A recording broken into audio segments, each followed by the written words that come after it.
name is Royina, I have type 1 diabetes and welcome back to my channel. So today's video is going to be about defining moments, and especially with an emphasis on how hard times can help become defining moments for us in our lives. So the reason why I'm talking about this is that recently I've met some people who are going through a really tough time, and when you're going through a really bad time, it becomes very hard to keep focus. And a common issue that most of us would probably face at that time is we would either want to quit, we would want to escape the situation somehow. And of course, at the moment, you never understand why something like this is happening to you.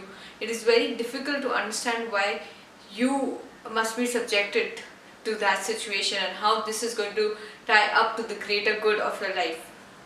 But what I want to talk about today is how these moments are defining moments for us. So what is a defining moment?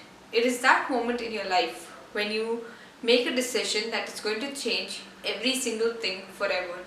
It is that line that you draw after which everything is going to be different. Who you are as a person may change. This is something that will help you change as a person. It's going to change the definition of who you are, what it is you want, what are your values, where you're going. These moments which last only for about a few split seconds, the decisions that we make in those moments can change us forever. And that is why I call these moments are defining moments, because they define who we are going to be going forward.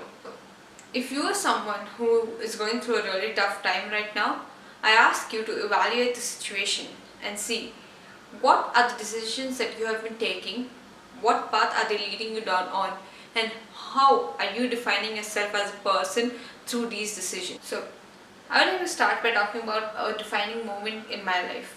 When I was diagnosed on the second day in the ICU, doctors asked me if I wanted to stay back in the States or if I wanted to go back to India. Now, up till this point, I didn't even know that this was an option, that I could go back. But when they presented it to me, I was filled with so many questions, doubts. I didn't know what to do at that time, because I had just been diagnosed with a condition. I wanted to run away. I wanted to leave, and what I didn't want to do was stay there and be a part of this experience or go through this, because somehow in my mind at that time I couldn't really accept the fact that this was a chronic condition I would have to live with. I was in a lot of denial, so I thought perhaps running away would help me deal with the situation. But then there was also another thought that I had, which was, what if you don't go back?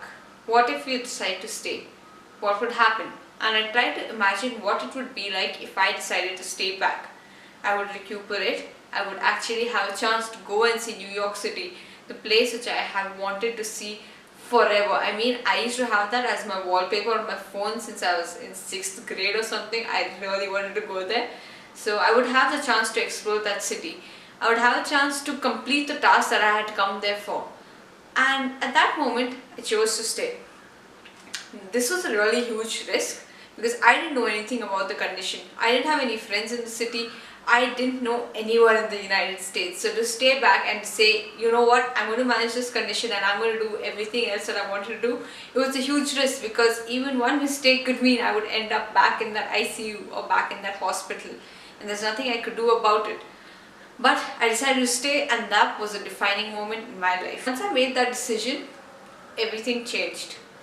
How did it change? Well, I was not that afraid anymore. Have you ever been in that point where you're so afraid that you're completely incapacitated by the fear, but then you somehow push yourself into action, and then once you're over that fear, nothing is as scary as that?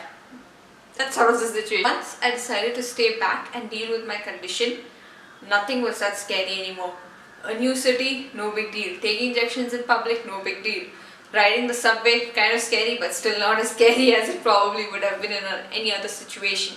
And when I came back to India, I found that all the things that I used to be scared of, failure, the fact that the time will pass, I won't be able to make the right decision, so many things in life that I was scared of.